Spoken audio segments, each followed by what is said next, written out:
Yok efendim. Tamam zaten komiserde bilgi zannetine görüşürüz. Hastahane çıkıyor.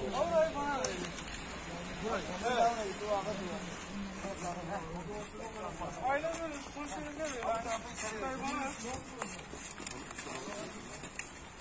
al çangalın üstüne indireceğiz. Dağın üstüne.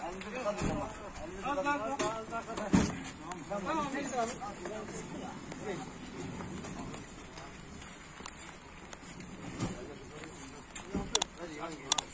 Biraz takip et.